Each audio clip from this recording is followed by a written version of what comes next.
मेरे प्यारे देशवासियों, आत्मनिर्भर भारत के निर्माण में, आधुनिक भारत के निर्माण में, नए भारत के निर्माण में, समृद्ध और खुशहाल भारत के निर्माण में देश की शिक्षा का बहुत बड़ा महत्व है। इसी सोच के साथ देश को 3 दशक के बाद नई राष्ट्रीय शिक्षा नीति देने में हम आज यशस्वी हुए हैं और हिंदुस्तान के हर कोने में इसकी स्वागत के समाचार एक नई ऊर्जा, नए विश्वास दे रहे हैं। ये राष्ट्रीय शिक्षा नीति हमारे विद्यार्थियों को जड़ से जोड़ेगी, लेकिन साथ साथ उसको एक ग्लोबल सिटीजन बनाने का भी पूरा सामर्थ्य देगी। वो जड़ों से जुड़ा होगा, लेकिन उसका सर आसमान की ऊंचाइयों को छूता होगा। आज आपने देखा होगा, राष्ट्रीय शिक्षा नीति में एक विशेष बल दिया गया है नेशनल रिसर्च फाउंडेशन का, क्योंकि देश को प्रगति करने के लिए इनोवेशन बहुत आवश्यक होता है। इनोवेशन को जितना बल मिलेगा, रिसर्च को जितना बल मिलेगा, उतना ही देश को आगे ले जाने में और कॉम्पिटिटिव वर्ल्ड के अंदर आगे बढ़ने में बहुत ताकत मिलेगी। आपने सोचा होगा, क्या कभी इतना तेजी से गांव तक ऑनलाइन क्लासेस का इतना माहौल बन जाएगा?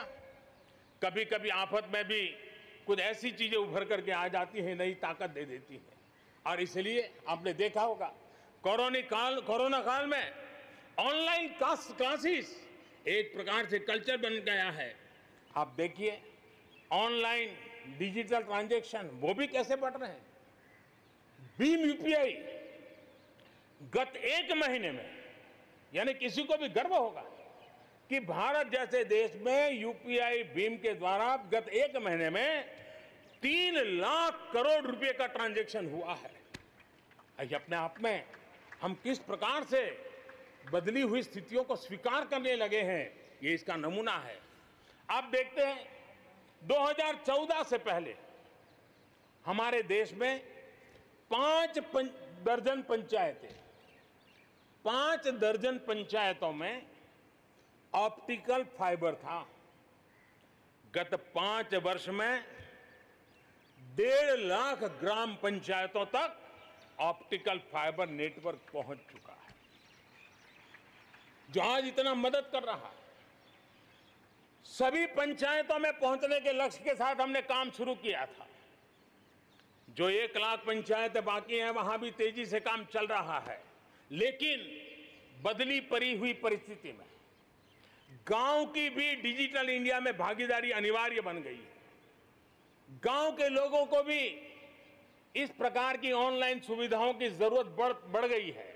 इसको ध्यान में रखते हुए पहले जो हमने कार्यक्रम बनाया था, हर पंचायत तक पहले पहुंचेंगे, लेकिन आज मैं आपसे बताना चाहूंगा कि अब हमने तय किया है कि सभी 6 लाख से ज्यादा जो हमारे गांव है, उन सभी गांवों में ऑप्टिकल फाइबर नेटवर्क पहुंचाया जाएगा। जरूरत बदली है तो हमने प्रायोरिटी भी बदली है।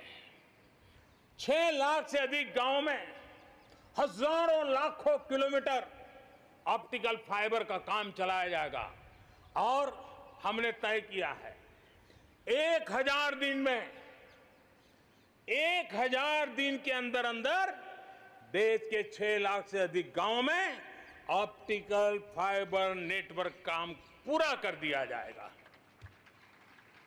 बदलती हुई टेक्नोलॉजी में साइबर स्पेस, ये हमारी निर्भरता बढ़ती ही जाने वाली है। लेकिन साइबर स्पेस में खतरे भी जुड़े हुए होते हैं, भली भांति दुनिया इससे अब परिचित है, और इनसे देश के सामाजिक ताने बाने, हमारी अर्थव्यवस्था और हमारे देश के विकास पर भी खतरे पैदा करने का ये आसान मार्ग बन सकता है। और इसलिए भारत इसमें बहुत सचेत है, भारत बहुत सतर्क है और इन खतरों का सामना करने के लिए फैसले ले रहा है। इतना ही नहीं, नई व्यवस्थाएं भी लगातार विकसित की जा रही है। बहुत ही अल्प समय में नई साइबर सुरक्षा रणनीति, इसका एक पूरा खाका देश के सामने आएगा।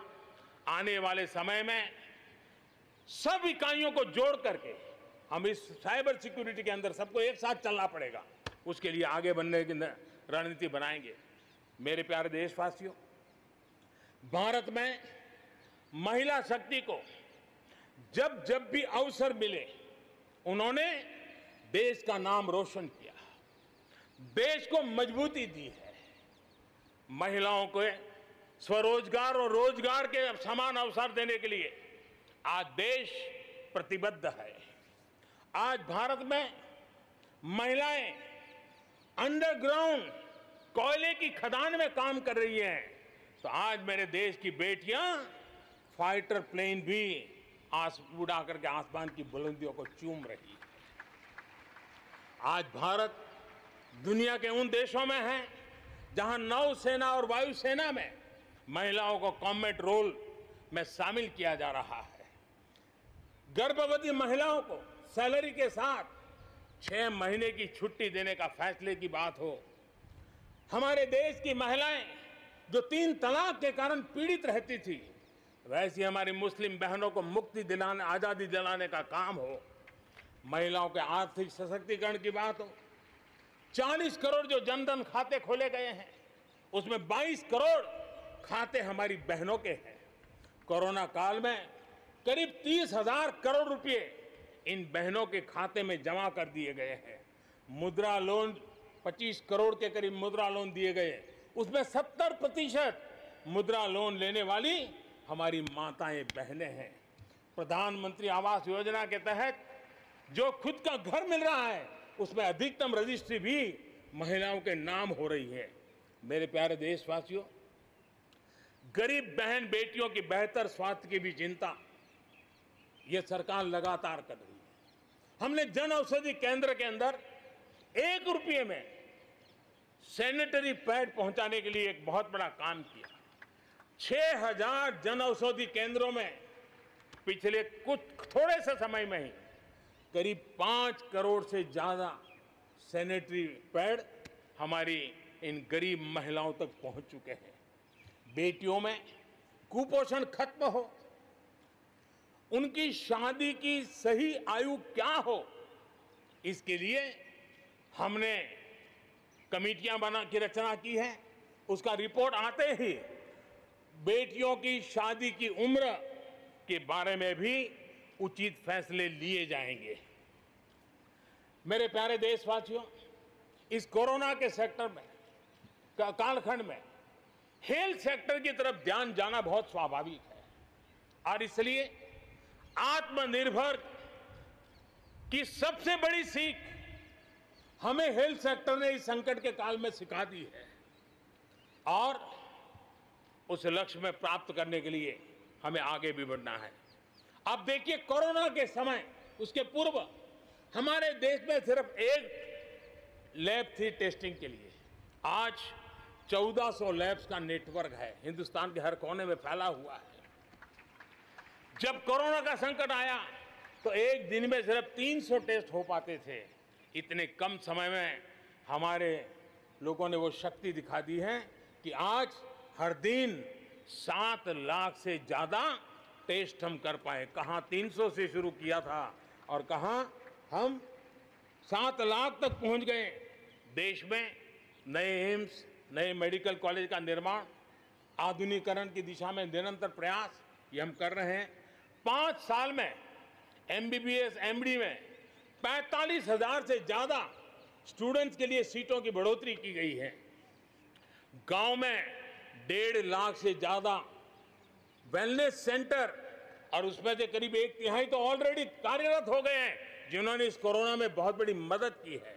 कोरोना के काल में वेलनेस सेंटर्स की भूमिका ने गांव की बहुत बड़ी मदद की है। हेल्थ सेक्टर में आज से एक बहुत बड़ा अभियान शुरू होने जा रहा है, और उसमें टेक्नोलॉजी का भी बहुत बड़ा रोल रहेगा।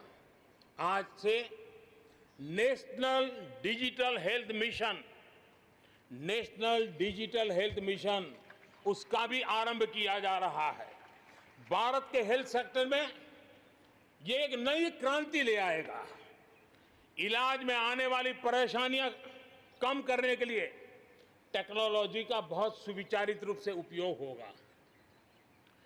प्रत्येक भारतीय को हेल्थ आईडी दी जाएगी। ये हेल्थ आईडी प्रत्येक भारतीय के स्वास्थ्य खाते की तरह काम करेगी। आपके हर टेस्ट, हर बीमारी, आपको किस डॉक्टर के पास कौन सी दवा ली थी, उनका क्या डायग्नोसिस था, कब दी थी, आपकी रिपोर्ट क्या थी, ये सारी जानकारी इस एक हेल्थ आईडी में आपको समाहित की जाएगी।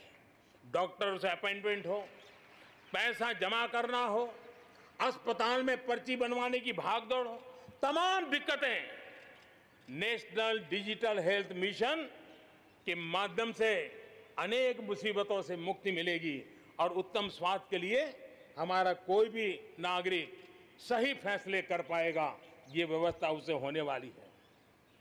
मेरे प्यारे देशवासियों, जब भी अब कोरोना की बात आती है तो एक बात स्वाभाविक है, हर किसी के मन में सवाल है, कोरोना की वैक्सीन कब तैयार होगी? ये सवाल हर एक के मन में है, पूरी दुनिया में है। मैं आज देशवासियों को कहना चाहूंगा, देश के हमारे वैज्ञानिकों की प्रतिभा एक ऋषि मुनि की तरह लेबोरेटरी में जी जान से जुटे हुए हैं, अखंड एक निष्ठ तपस्या कर रहे हैं, बड़ी कड़ी मेहनत कर रहे हैं और भारत में एक नहीं, दो नहीं, तीन वैक्सीन उसके टेस्टिंग के अलग अलग चरण में है। वैज्ञानिकों से जब हरी झंडी मिल जाएगी, बड़े पैमाने पर प्रोडक्शन होगा और उसकी तैयारियां भी पूरी तरह रेडी हैं और तेजी से प्रोडक्शन के साथ वैक्सीन हर भारतीय तक कम से कम समय में कैसे पहुंचे, उसका खाका भी तैयार है, उसका रूपरेखा भी तैयार है। मेरे प्यारे देशवासियों, हमारे देश में अलग अलग जगहों पर विकास की तस्वीर अलग अलग है। कुछ क्षेत्र बहुत आगे हैं, कुछ क्षेत्र बहुत पीछे हैं। ये असंतुलन आत्मनिर्भर भारत के सामने एक महत्वपूर्ण चुनौती मैं मान सकता हूं और इसलिए जैसा मैंने प्रारंभ में कहा, 110 आकांक्षी जिलों पर हम बल दे रहे हैं, उसको विकास की बराबरी लाना चाहते हैं।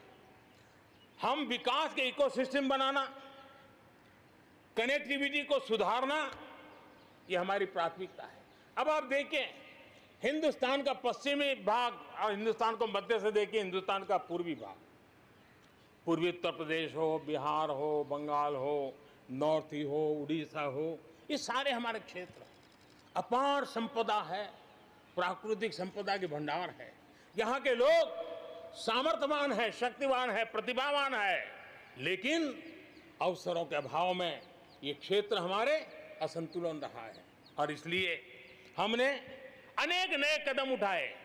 ईस्टर्न डेडिकेटेड फ्रेट कॉरिडोर हो, पूर्व में गैस पाइपलाइन से जोड़ने की बात हो, नए रोड रेल का इंफ्रास्ट्रक्चर खड़ा करना हो, वहां नए पोर्ट बनाने हो, यानी एक प्रकार से पूरा डेवलपमेंट के लिए जो इंफ्रास्ट्रक्चर का खाका होना चाहिए, बड़ा होलिस्टिक तरीके से विकसित हम कर रहे हैं ताकि हमारे क्षेत्र भी विकास की दिशा में।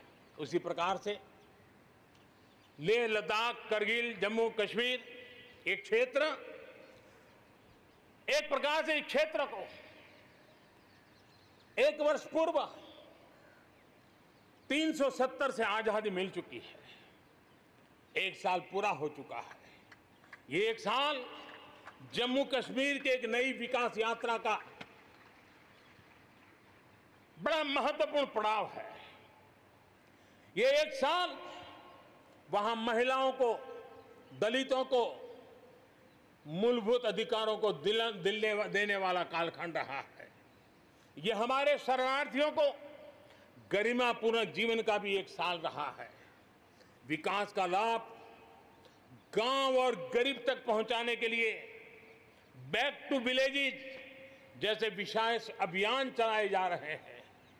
आयुष्मान योजना को बेहतरीन तरीके से आज जम्मू कश्मीर लद्दाख के क्षेत्र में उपयोग किया जा रहा है।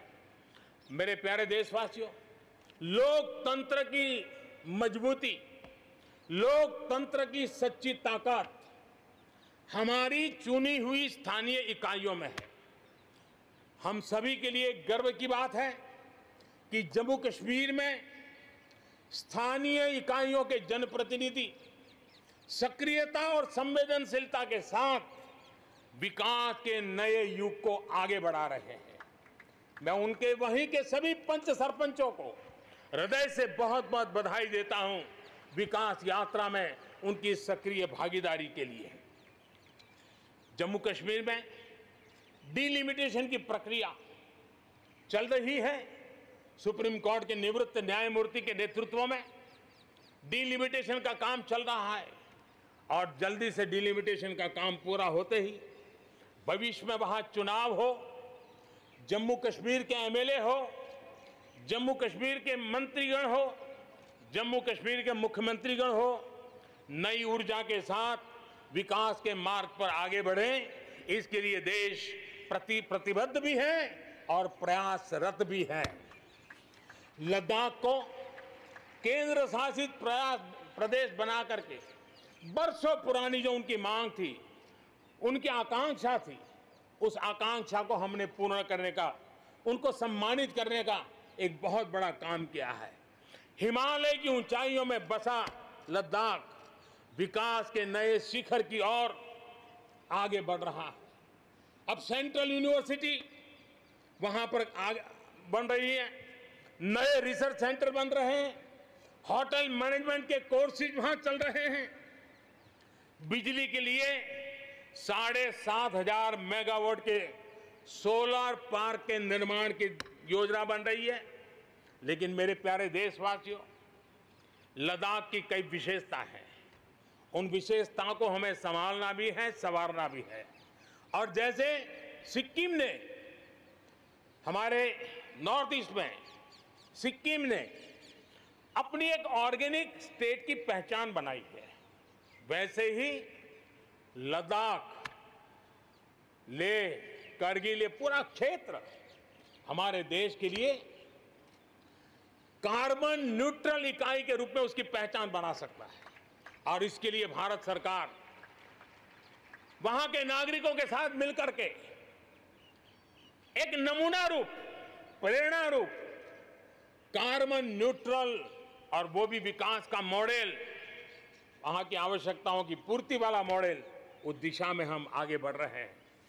मेरे प्यारे देशवासियों, भारत ने दिखाया है कि पर्यावरण के साथ संतुलन रखते हुए भी तेज विकास संभव है। आज भारत वन वर्ल्ड, वन सन, वन ग्रिड के विजन के साथ पूरी दुनिया में को खास करके सूर्य ऊर्जा के क्षेत्र में प्रेरित कर रहा है। रिन्यूएबल एनर्जी के उत्पादन के मामले में आज भारत दुनिया के 5 टॉप देशों में अपनी जगह बना चुका है। प्रदूषण के समाधान को लेकर भारत सजग भी है और भारत सक्रिय भी है। स्वच्छ भारत अभियान हो, धुआं मुक्त रसोई गैस की व्यवस्था हो, एलईडी बल्ब का अभियान हो, सीएनजी आधारित ट्रांसपोर्टेशन की व्यवस्था हो, इलेक्ट्रिक मोबिलिटी के लिए प्रयास हो, हम कोई कसर नहीं छोड़ रहे हैं। पेट्रोल से प्रदूषण को कम करने के लिए इथेनॉल उत्पादन, उसको बढ़ाने पर और उसके इस्तेमाल पर बल दिया जा रहा है। 5 साल पहले हमारे देश के अंदर इथेनॉल की क्या स्थिति थी? 5 साल पहले हमारे देश में 40 करोड़ लीटर उत्पादन होता था। आज 5 साल में 5 गुना हो गया और आज 200 करोड़ लीटर इथेनॉल हमारे देश में बन रहा है, जो पर्यावरण के लिए बहुत उपयोगी हो रहा है। मेरे प्यारे देशवासियों, देश के 100 शहरों में, चुने हुए 100 शहरों में प्रदूषण कम करने के लिए हम एक होलिस्टिक अप्रोच के साथ, एक इंटीग्रेटेड अप्रोच के साथ, एक जन भागीदारी के साथ आधुनिक टेक्नोलॉजी का उपयोग भरपूर करते हुए हम उसे प्रदूषण कम करने की दिशा में एक मिशन मोड में काम करने वाले हैं। मेरे प्यारे देशवासियों, भारत इस बात को गर्व से कह सकता है, भारत उन बहुत कम देशों में से एक है जहां जंगलों का विस्तार हो रहा है। अपनी बायोडायवर्सिटी के संरक्षण और संवर्धन के लिए भारत पूरी तरह संवेदनशील है। हम लोगों ने सफलतापूर्वक प्रोजेक्ट टाइगर, प्रोजेक्ट एलिफेंट हमने सफलतापूर्वक आगे बढ़ाया है। हमारे यहाँ टाइगर की आबादी बढ़ी है। अब आने वाले दिनों में एशियाटिक लायन, प्रोजेक्ट लायन की शुरुआत हो रही है और उसमें प्रोजेक्ट लायन भारतीय शहरों की रक्षा, सुरक्षा, आवश्यक इंफ्रास्ट्रक्चर और विशेष करके उनके लिए जो आवश्यक होता है स्पेशल प्रकार का हेल्थ इंफ्रास्ट्रक्चर, उस पर भी काम किया जाएगा और प्रोजेक्ट लायन पर बल दिया जाएगा। साथ ही एक और काम को भी हम बढ़ावा देना चाहते हैं और वो है प्रोजेक्ट डॉल्फिन चलाया जाएगा। नदियों में, समंदर में रहने वाली दोनों तरह की डॉल्फिन्स पर हम फोकस करेंगे। इससे बायोडायवर्सिटी को भी बल मिलेगा और रोजगार के अवसर भी मिलेंगे। ये टूरिज्म के आकर्षण का भी केंद्र होता है, तो इस दिशा में भी हम आगे बढ़ने वाले हैं। मेरे प्यारे देशवासियों, जब हम एक असाधारण लक्ष्य को लेकर के असाधारण यात्रा पर निकलते हैं तो रास्ते में चुनौतियों की भरमार होती है और चुनौतियां भी असामान्य होती है। इतनी आपदाओं के बीच ही सीमा पर भी देश के सामर्थ्य को चुनौती देने के दुष्प्रयास हुए हैं, लेकिन एलओसी से लेकर एलएसी तक देश की संप्रभुता पर जिस किसी ने आंख उठाई, देश की सेना ने, हमारे वीर जवानों ने उसका उसी की भाषा में जवाब दिया है।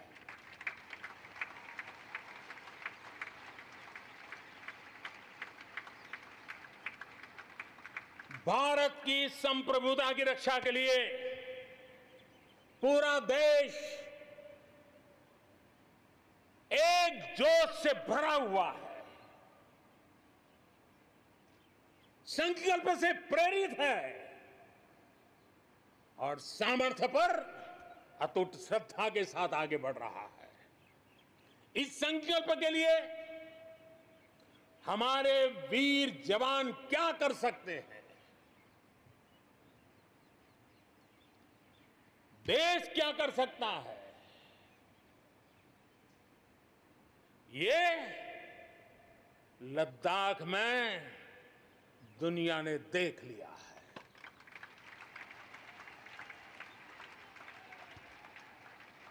मैं आज मातृभूमि पर न्योछावर उन सभी वीर जवानों को लाल किले की प्राचीर से आदरपूर्वक नमन करता हूं। आतंकवाद हो या विस्तारवाद, भारत आज डटकर मुकाबला कर रहा है। आज दुनिया पर का भारत पर विश्वास और मजबूत हुआ है। पिछले दिनों संयुक्त राष्ट्र सुरक्षा परिषद के अस्थायी सदस्य के रूप में 192 में से 192 में से 184 देशों का भारत को समर्थन मिलना ये हमारे हर हिंदुस्तानी के लिए गर्व दिलाता है। विश्व में हमने कैसी अपनी पहुंच बनाई है, उसका ये उदाहरण है।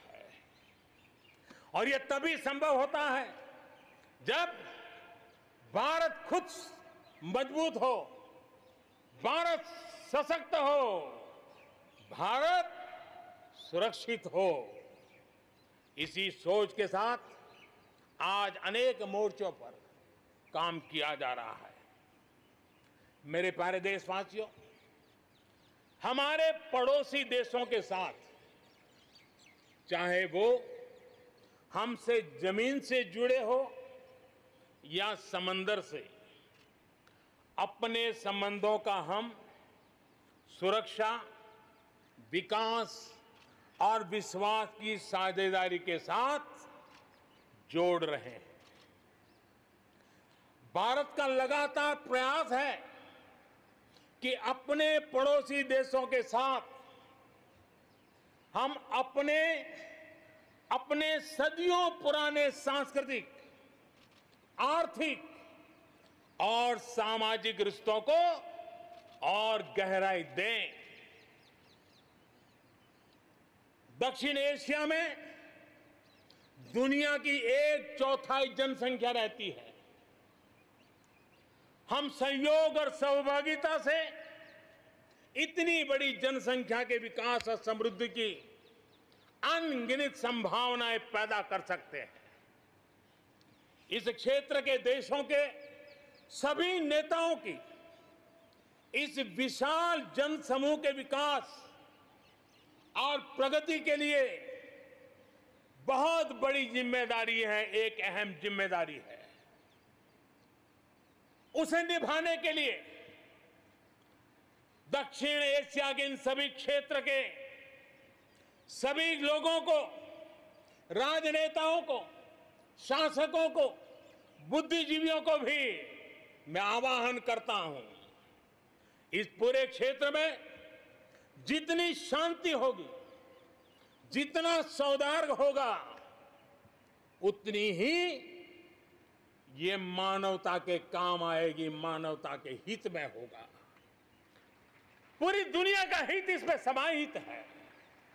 आज पड़ोसी सिर्फ वो ही नहीं है जिनसे हमारी भौगोलिक सीमाएं मिलती है, बल्कि वे भी हैं जिनसे हमारे दिल मिलते हैं।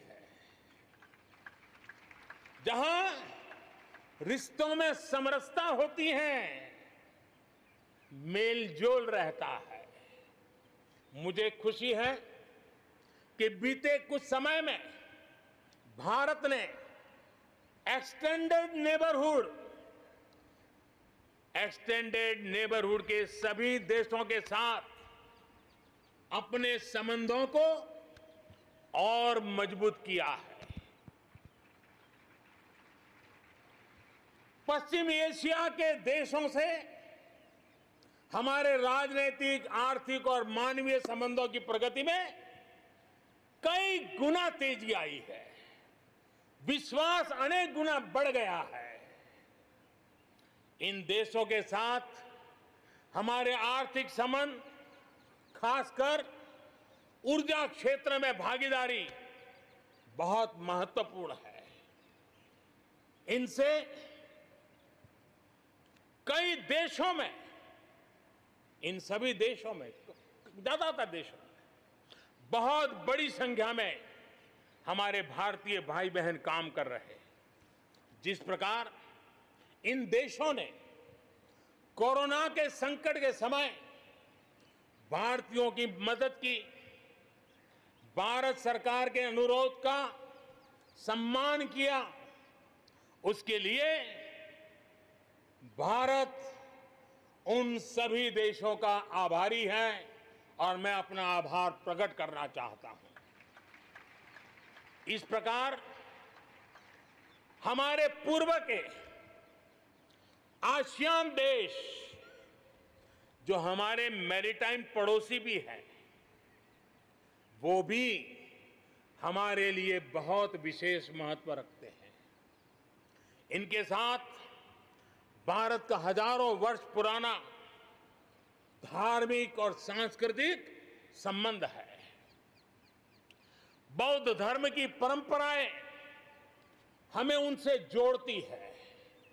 आज भारत इन देशों के साथ सिर्फ सुरक्षा क्षेत्र में नहीं, बल्कि समुद्री संपदा के क्षेत्र में भी सहयोग बढ़ा रहा है। मेरे प्यारे देशवासियों, भारत के जितने प्रयास शांति और सौहार्द के लिए है, उतनी ही प्रतिबद्धता अपनी सुरक्षा और अपनी सेनाओं को सशक्त करने के लिए भी है। रक्षा उत्पादन में आत्मनिर्भर भारत के लिए बड़े कदम उठाए गए हैं। हाल ही में 100 से ज्यादा सैन्य उपकरणों के आयात पर हमने रोक लगा दी है। मिसाइलों से लेकर के हल्के युद्धक हेलीकॉप्टरों तक, असॉल्ट राइफल से लेकर ट्रांसपोर्ट एयरक्राफ्ट तक, सभी मेक इन इंडिया हो गए। अपना तेजस भी अपनी तेजी और अपनी ताकत दिखाने के लिए आधुनिक जरूरतों के हिसाब से तैयार हो रहा है। देश की सुरक्षा में हमारे बॉर्डर और कोस्टल इंफ्रास्ट्रक्चर की बहुत बड़ी भूमिका है। आज हिमालय की चोटियां हो या हिंद महासागर के द्वीप, हर दिशा में कनेक्टिविटी के विस्तार पर जोर दिया जा रहा है। लद्दाख से लेकर के अरुणाचल प्रदेश तक बड़े पैमाने पर हमारे देश की सुरक्षा को ध्यान में रखते हुए नई सड़कें तैयार की गई हैं। देश में, मेरे प्यारे देशवासियों, हमारा इतना बड़ा समुद्र तट है, लेकिन साथ साथ हमारे पास 1300 से ज्यादा आइलैंड्स हैं। कुछ चुनिंदा आइलैंड के महत्व को देखते हुए तेजी से विकसित करने पर हम आगे बढ़ रहे हैं। आपने देखा होगा, पिछले सप्ताह 5 दिन पहले अंडमान निकोबार में submarine optical fibre cable project का लोकार्पण हुआ। अंडमान निकोबार को भी चेन्नई और दिल्ली जैसी इंटरनेट सुविधा अब उपलब्ध होगी। अब हम आगे लक्षद्वीप को भी इसी तरह जोड़ने के लिए काम को आगे बढ़ाने वाले हैं। अगले 1000 दिन में लक्षद्वीप को भी तेज इंटरनेट की सुविधा से जोड़ने का हमने लक्ष्य रखा है। बॉर्डर और कोस्टल एरिया के युवाओं के विकास, उसको भी सुरक्षा को केंद्र में रखते हुए विकास के मॉडल की दिशा में हम आगे बढ़ रहे हैं। और उसमें एक कदम, एक बड़ा अभियान हम शुरू कर रहे हैं। हमारे जो बॉर्डर इलाके हैं, हमारे जो कोस्टल इलाके हैं, वहाँ के करीब 173 डिस्ट्रिक्ट हैं जो किसी न किसी देश की सीमा या समुद्री तट से जुड़े हुए हैं। आने वाले दिनों में एनसीसी का विस्तार उन बॉर्डर डिस्ट्रिक्ट के नौजवानों के लिए किया जाएगा। बॉर्डर एरिया के कैडेट्स को हम करीब 1 लाख नए एनसीसी के कैडेट तैयार करेंगे और उसमें 1/3 हमारी बेटियां हो, ये भी प्रयास रहेगा। बॉर्डर एरिया के कैडेट्स को सेना प्रशिक्षित करेगी। कोस्टल एरिया के जो कैडेट्स हैं उनको नेवी के लोग प्रशिक्षित करेंगे और जहां एयरबेस है वहां के कैडेट को एयरफोर्स की तरफ से ट्रेनिंग दी जाएगी। बॉर्डर और कोस्टल एरिया को आपदाओं से निपटने के लिए एक ट्रेन्ड मैन पावर मिलेगा, युवाओं को आर्म फोर्सेस में कैरियर बनाने के लिए जरूरी स्किल भी मिलेगी। मेरे प्यारे देशवासियों, पिछले वर्ष लाल किले से मैंने कहा था, बीते 5 साल आवश्यकताओं की पूर्ति और अगले 5 साल आकांक्षाओं की पूर्ति के हैं। बीते 1 साल में ही देश ने बड़े और महत्वपूर्ण फैसलों के पड़ाव को पार कर लिया है। गांधी 150 पर भारत ने गांवों को खुद को खुले में शौच से मुक्त किया है। आस्था की वजह से प्रताड़ित शरणार्थियों को नागरिकता देने का कानून, दलितों, पिछड़ों, ओबीसी के लिए, एससी, एसटी, ओबीसी के लिए आरक्षण के अधिकार को बढ़ाने की बात हो, असम और त्रिपुरा में ऐतिहासिक शांति समझौता हो, फौज की सामूहिक शक्ति को और प्रभावी बनाने के लिए चीफ ऑफ डिफेंस स्टाफ की नियुक्ति हो, करतारपुर साहिब कॉरिडोर का रिकॉर्ड समय में निर्माण हो, देश ने इतिहास बनाया, इतिहास बदले देखा, असाधारण काम करके दिखाया। 10 दिन पूर्व अयोध्या में भगवान राम के भव्य मंदिर का निर्माण शुरू हुआ। राम जन्मभूमि के सदियों पुराने विषय का शांतिपूर्ण समाधान हो चुका है। देश के लोगों ने जिस संयम के साथ और समझदारी के साथ आचरण किया है, व्यवहार किया है, यह अभूतपूर्व है और भविष्य के लिए हमारे लिए प्रेरणा का कारण है। शांति, एकता और सद्भावना, यही तो आत्मनिर्भर भारत की ताकत बनने वाली है। यही मेलजोल, यही सद्भाव भारत के उज्जवल भविष्य की गारंटी है। इसी सद्भाव के साथ हमें आगे बढ़ना है। विकास में के इस महायज्ञ में हर हिंदुस्तानी को अपनी कुछ न कुछ आहुति देनी है। इस दशक में भारत नई नीति और नई रीति के साथ ही आगे बढ़ेगा। जब साधारण से काम नहीं चलेगा, अब होती है चलती का वक्त अब चला गया। हमें दुनिया में किसी से कम नहीं, हम सबसे ऊपर रहने का प्रयास करेंगे और इसलिए हम सर्वश्रेष्ठ उत्पादन, सर्वश्रेष्ठ ह्यूमन रिसोर्सेज, सर्वश्रेष्ठ गवर्नेंस, हर चीज में सर्वश्रेष्ठ के लक्ष्य को लेकर के आजादी के 75 साल के लिए हमें आगे बढ़ना है। हमारी पॉलिसीज, हमारे प्रोसेस, हमारे प्रोडक्ट्स, सब कुछ उत्तम से उत्तम हो, बेस्ट हो, तभी एक भारत श्रेष्ठ भारत की परिकल्पना साकार होगी। आज हमें फिर से संकल्प लेने की जरूरत है। ये संकल्प आजादी के लिए बलिदान देने वालों के सपनों को पूरा करने का हो। ये संकल्प 130 करोड़ देशवासियों के लिए हो। ये संकल्प हमारी आने वाली पीढ़ियों के लिए हो, उनके उज्जवल भविष्य के लिए हो। ये संकल्प आत्मनिर्भर भारत के लिए हो।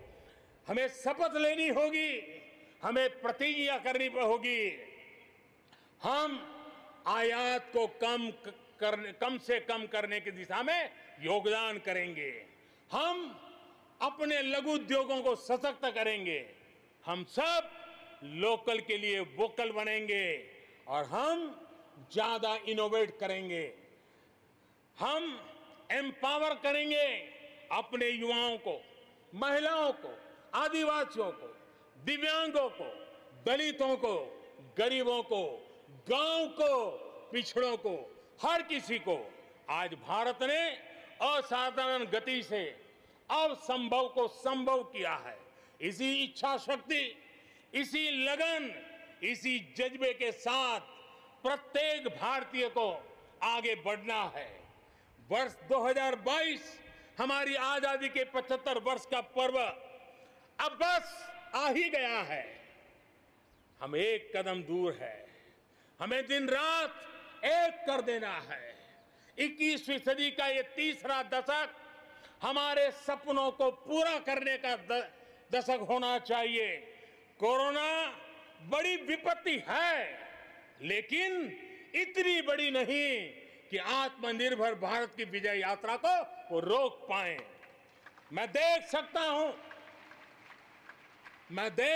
हूं एक नए प्रभात की लालिमा, एक नए आत्मविश्वास का उदय, एक नए आत्मनिर्भर भारत का शंखनाद। एक बार फिर आप सभी को स्वाधीनता दिवस की कोटि कोटि शुभकामनाएं। आइए मेरे साथ दोनों हाथ के ऊपर करके पूरी ताकत से बोलिए, भारत माता की, भारत माता की, भारत माता की, वंदे वंदे वंदे, जय हिंद।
कोटि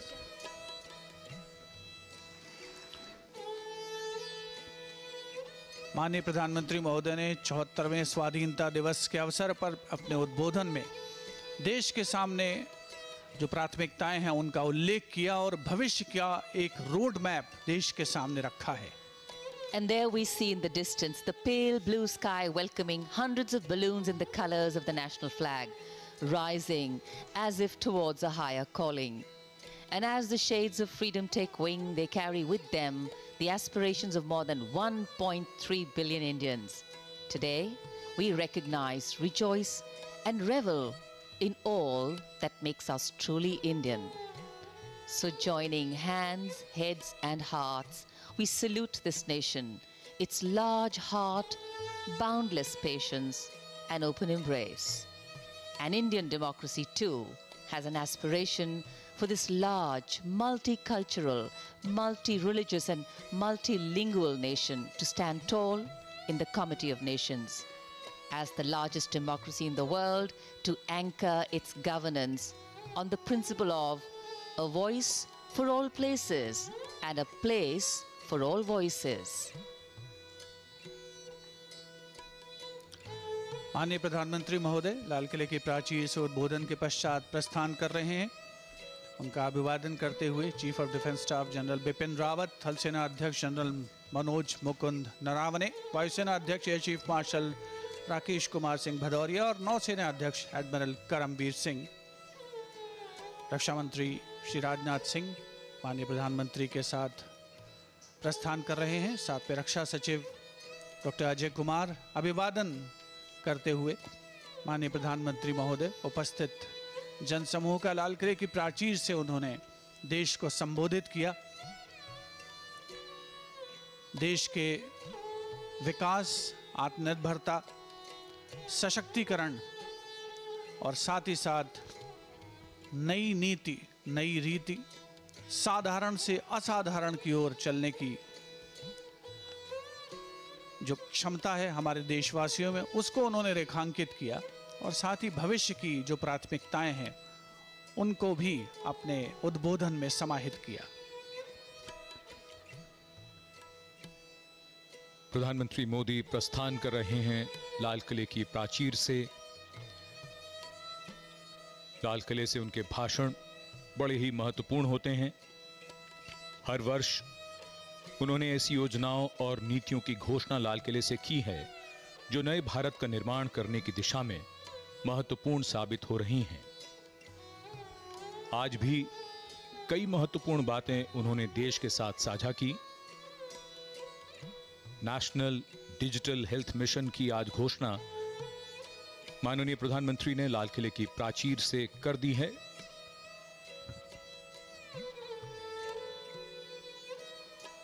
लाहौरी दरवाजे की ओर बढ़ता हुआ उनकी कारों का काफिला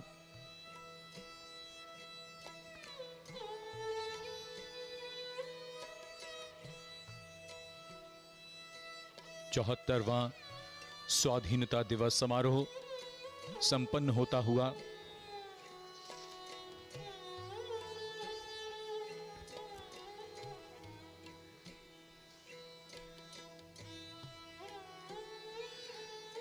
The Prime Minister's carcade exiting the Lahori Gate and will now slowly circle towards the front of Red Fort. The Prime Minister talking about self-reliance. What's true for a family must be true for the country too. Interconnectedness, interdependence. We need to work together, not in silos. All emphasized and stressed upon here today. समय बदल रहा है, हम बदल रहे हैं, भारत बदल रहा है। नए भारत की कल्पना को साकार करने के नए नए प्रयास किए जा रहे हैं।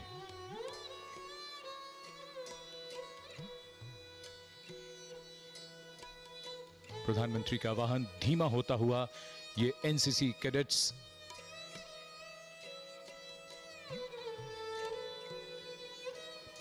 विश्व के सबसे बड़े युवा संगठनों में से एक एनसीसी, जिसमें कई लाख कैडेट्स हैं,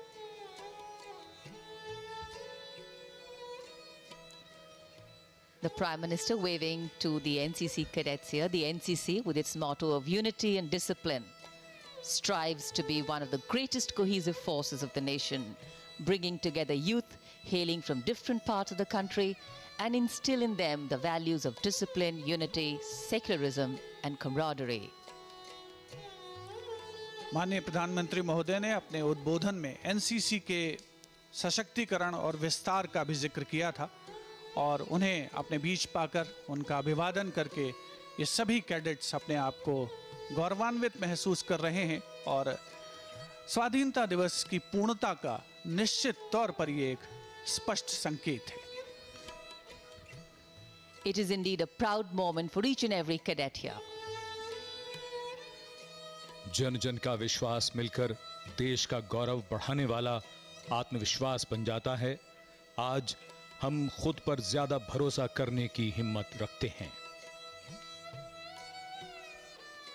इतिहास की नींव पर वर्तमान प्रयासरत है सुनहरे भविष्य के लिए। ऐसा भविष्य और ऐसा कल जिसकी मिसाल दुनिया में दी जाए। स्वाधीनता दिवस, गौरवशाली दिन और यादगार पल। अब सपनों के नए आकाश तलाशने का समय है। नई ऊर्जा और नई शक्ति से लक्ष्यों को पाने का समय है। प्रगति के पथ पर भारत की गति को लगातार बढ़ते हुए देखना है। ये नया भारत है, ये हमारा भारत है। स्वाधीनता दिवस की अनेक बधाई और शुभकामनाएं। जय हिंद।